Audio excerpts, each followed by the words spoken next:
Hello my friends and welcome back. Thank you very much for being with me again today. We are at Makina City. That is the lower peninsula of Michigan, the deepest point, the top of the peninsula, right where the Makina Bridge is located. I am in downtown Makina, so you have Makina City and Makina Bridge, which connects the upper peninsula of Michigan and lower peninsula. The lower peninsula looks like a mitten, like a hand, like a mitten, let's put it this way. So we are on the top of it. On that side there's Lake Huron on that side, and on that side is Lake Michigan. I will walk you through the main street of Makina, and we're gonna go to a T. This ends in the city, in the lake right there. If you go that way, that's the lake,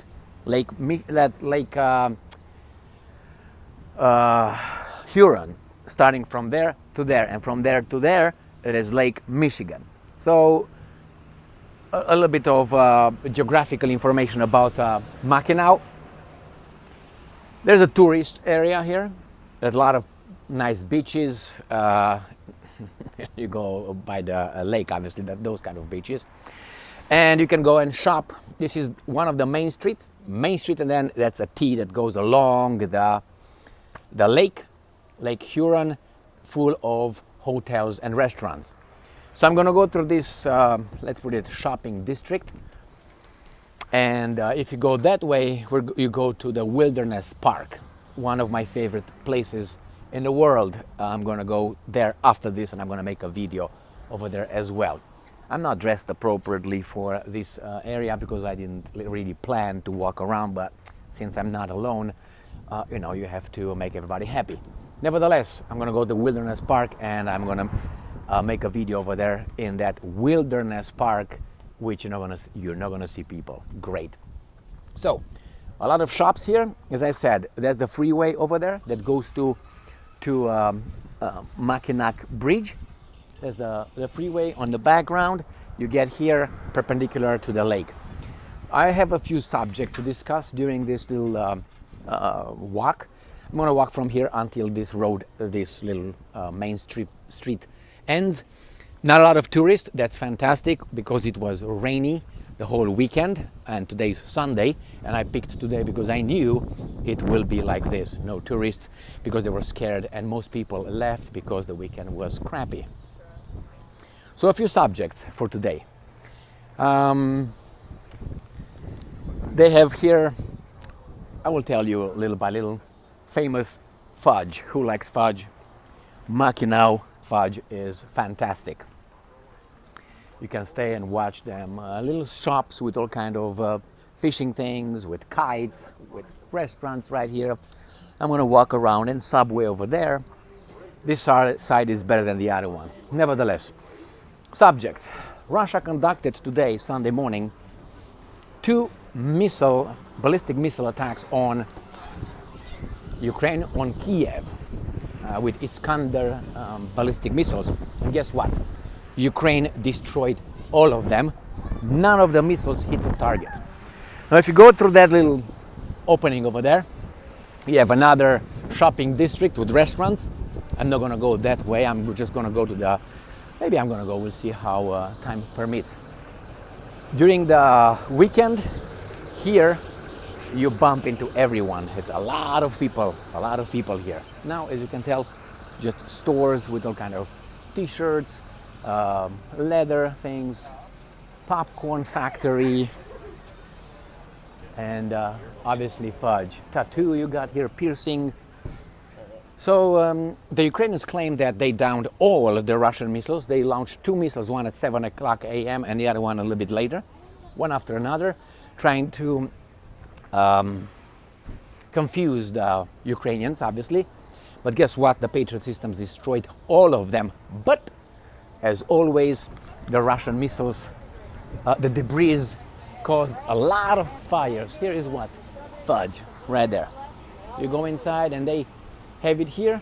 They make it. You can just stay here on the window and you can see people making fudge live. And you can buy fresh, obviously, candies and so on. So this is the first one. The second one, we have Lukashenko. Hey, how are you? Hi, how are you? From Florida. From Florida? Where are you from? Michigan. Michigan? Yep. All right. Well, here we go. Come on. So the second one is the second article that I'm going to discuss, or piece of information. This is a beautiful store, by the way. It's with what kind of, if you want to buy for your house and for your lake house, beautiful things. T-shirts. Now, Lukashenko said that he moved 1/3 of his army south to the border with Ukraine.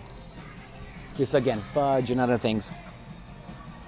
So why did he move it? Because he claims the Ukrainians are ready to invade because they have 120,000 people, military forces, to their northern border, which is the Belarusian southern border, ready to invade. So he moved, Lukashenko, 1/3 of his military to the border and ready for Ukrainian invasion. Now, restaurant like in Paris here, with outside pancake chef.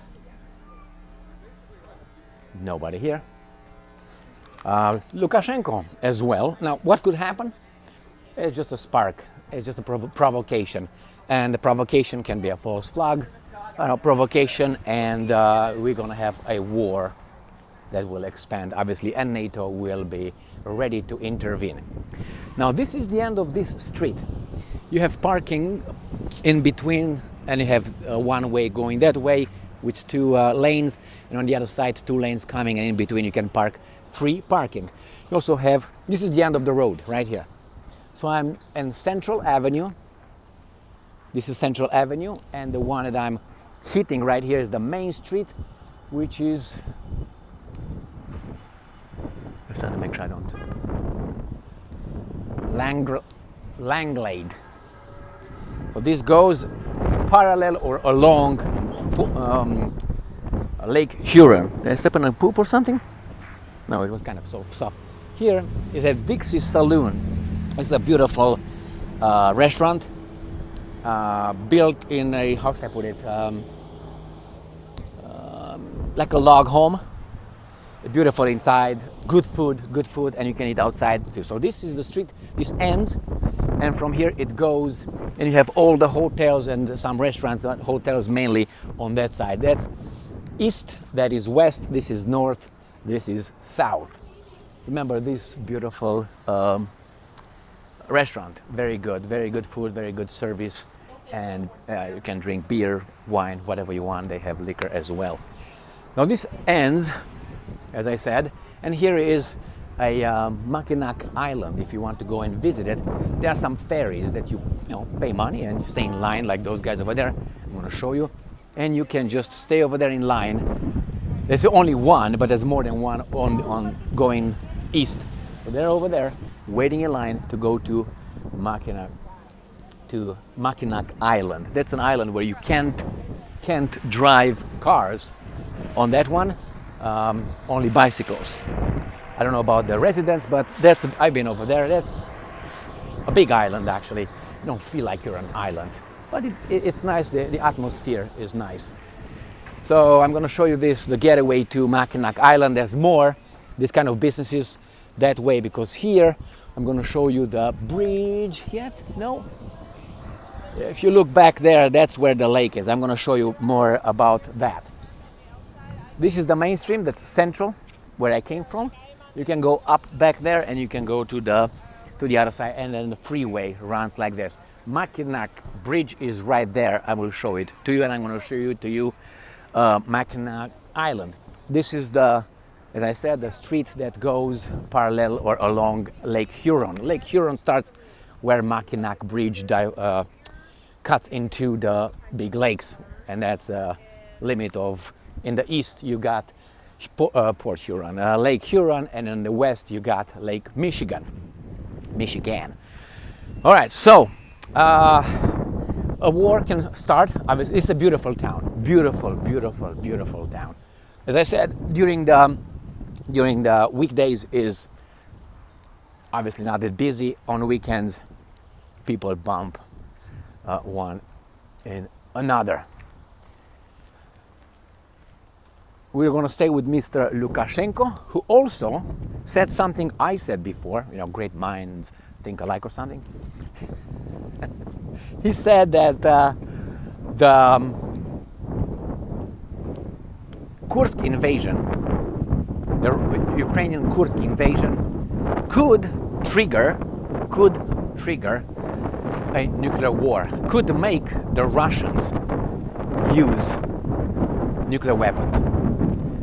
I don't know if you can hear me because of the wind, but I'll keep talking. So this is a parking lot for the cars that these guys who want to travel to the Makina island, they park the cars here. I don't know if they pay or not. I think they do. And then the ferry takes them. Let's go on this one. Here is a beautiful, I want to show you Port Huron, Lake Huron. And it's a water tower. It's one of the things that I noticed in America first time when I landed in JF Kennedy Airport in New York, or whatever that was. And here you're gonna see a ferry coming. This is beautiful lake, and it's a ferry coming. It's gonna bring the people from Mackinac Island, which is right there, a big island.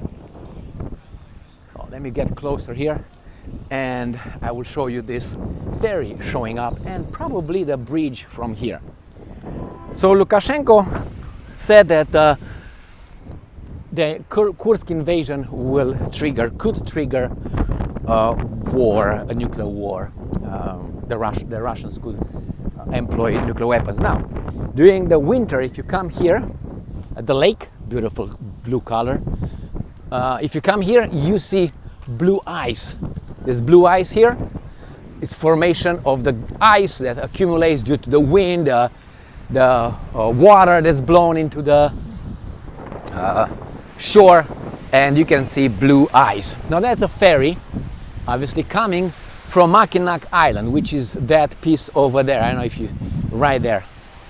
There's Mackinac Island. There's another island over there, but this is Mackinac Island. This is the ferry that you can take.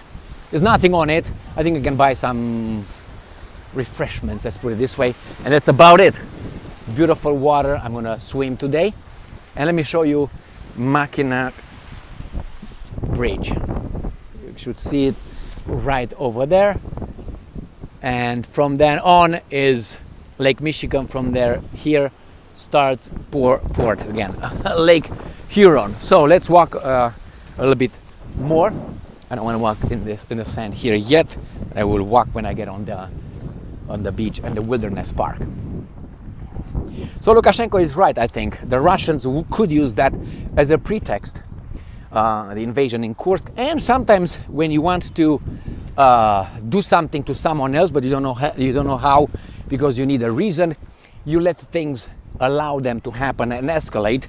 So then you can say, hey, see guys, we got a big problem here. How can we solve it? And you solve it however you planned to solve it. That is, allowing it to go off track, and then you employ whatever as an emergency.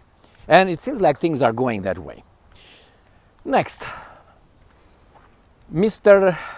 Kim Jong-un, the woodchuck, that is the leader of North Korea, called Ukraine's invasion of, or NATO invasion of Kursk, of Russia, an act of terrorism. That's what Mr. Kim Jong-un called. I give you some nature here, beautiful pines. All right, so I'm just walking on this little sidewalk that goes along the shore. There's some houses. You can rent houses here. Most of these houses that are here, you can rent. I can't give you a percentage, but if you walk, you're gonna see they are just over there, so you can rent them, and some people make money. Here is the water tower. So yes, Kim Jong-un calls it, or North Korea officially called the Ukrainian attack a terrorist attack act. Now, we're going to talk about the Poles who have balls, right? Right. What are we going to talk about that? Well, the Poles, Mr. Duda said that the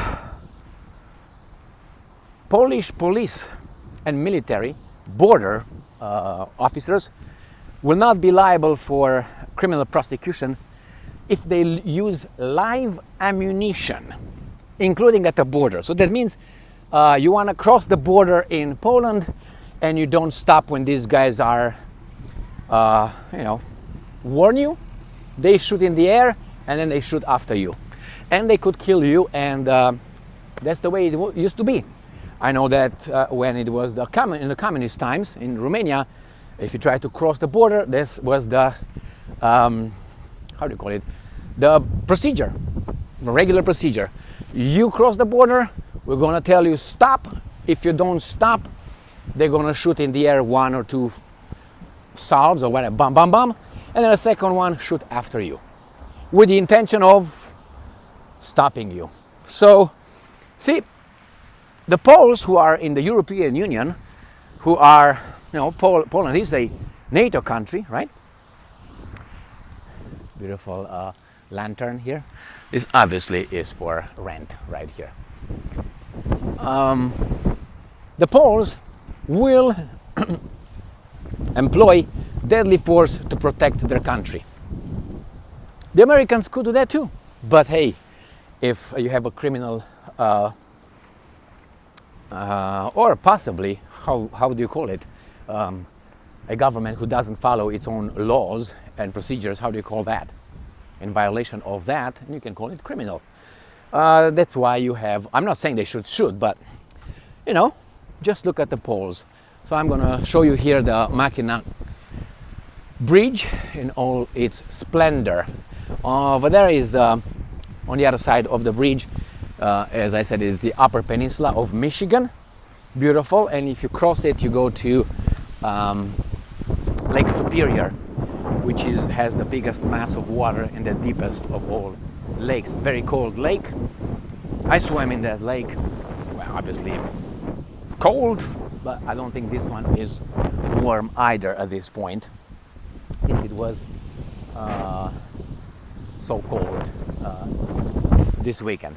So here is the Makina Bridge, and if you want to take a look at the further, you have this little pay 1 quarter or something, stack 2 quarters.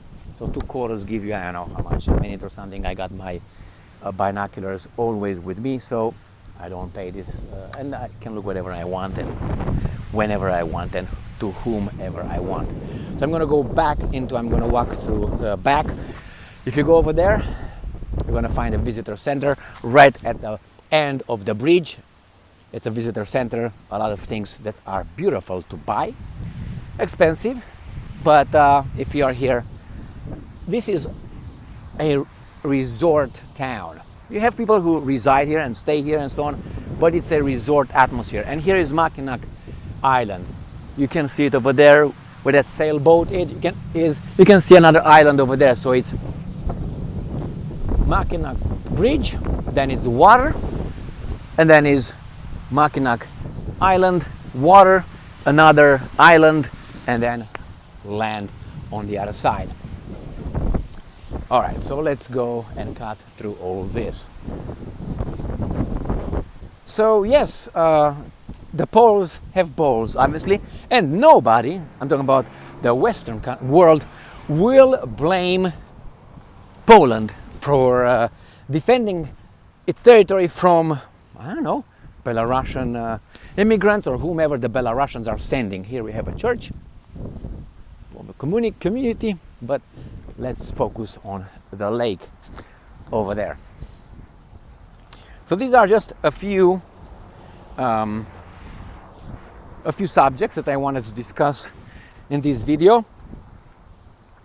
It is interesting that, not interesting, I don't think it was, many things that I think I comment on and sometimes I predict.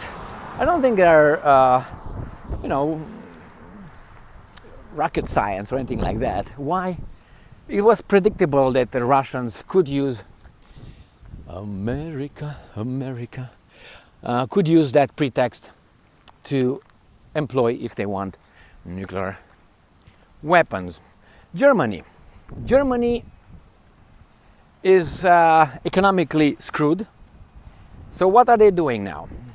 They are trying to bounce back from the crisis, economic crisis that I think they are in, and it's not that I think, just an opinion or something. I think that's a reality. And they said that they didn't put any specifications or any procedures in the next year's budget to aid Ukraine militarily.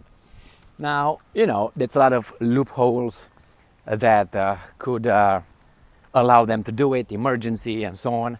So I don't believe that is really a big problem for the Germans. But the thing is, life in Germany got worse. Therefore, they need to show the electorate, who is in charge, obviously, that they work in their behalf and they will just protect them. So remember, there are some beautiful houses. I mean, cute, cozy. And you have these cars parked here on the grass that tell me they are not the residents. Why? Because the grass mostly is on, you see, there's still grass. If this would be a parking for the residents, that would not be grass over there, coming and going. So these things, kayaks, and cute town, quiet town as well, as far as I can tell. I'm gonna just go the other way, cross the central street. This is an old boarding house, and it looks obviously old right there. One of the first buildings that we see around. It says established 1883. Obviously, let's say my grandfather's house is 1883 or something, but for the United States of America, this is history. Looks very, very much as I would imagine. So, historic building. Dr. AC air conditioning, Tiffany Old Trail Inn, approximately 1883, and this is a very small entrance. It looks like this property has been placed on the National Register of Historic Places by the United States Department of the Interior. Beautiful development, construction, and blah blah blah. All right. Well, I'm gonna have a lot of fun here. I'm gonna go to Wilderness Park, where I will not find a lot of people, obviously. I'm gonna be eating some smoked fish that I bought here in town. That's a very nice, very excellent shop. They smoke salmon, they smoke whitefish, they smoke lake trout, they smoke even chicken I saw over there. And there's fantastic, it's very, very good. And not only, they also have fresh fish, not only smoked. I buy smoked fish. Here, the price is high. And then this is the other side of this restaurant that I was telling you about. So, very good smoked fish with wine and many other goodies that I have ready for me on the beach. I also have my inflatable flamingo because I'm plan on see over there. I don't know if you see in the window. That's a lot of liquor over there, so you can enjoy yourself with that one. So we're back on the central street like that, and this is the Langlade Street. As I said, goes along, and you have all the hotels over there. Oh well, I've been here a few times. I've stayed at these hotels for a few times. And oh, here another fudge place in the corner. As I said, this place is famous for fudge and ice cream. So I'm gonna go along Lake Huron fudge, caramel, blah blah blah. Now I can't tell you the price because I don't buy fudge. It's too sweet for me. But there's many. We can buy it with pistachios, with almonds, with many other little things in it, and many aromas. So this is the corner of Lang Lane, and it says Huron Avenue here. So that was Land Lane or whatever it was from here. This is Central Street. That's north, south, west, east. So from here it starts the Huron Avenue, like the Huron Lake. Huron Avenue from here starts that way, and from here there Lang Lane. And this is a central street. Now if I go over here, I'm gonna go to, I don't know if you can see, that's a building with a, what the hell, let's go that way. What do we have to lose, right? Walk you around a little bit. Again, here they have the marina with people having their boats over there. They have a few ferries that cross to Makina Island. Then you have a park. Then you have beaches along, but the beaches belong to